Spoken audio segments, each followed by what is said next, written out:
అందరికీ నమస్కారం.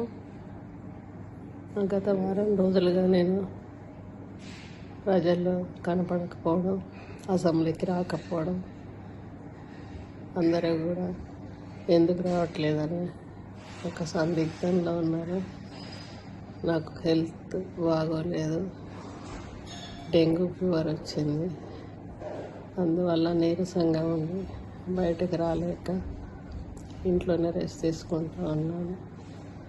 గ్లూకోజులు ఎక్కుతూ ఉన్నాయి, యాంటీబయాటిక్స్ ఎక్కుతూ ఉన్నాయి.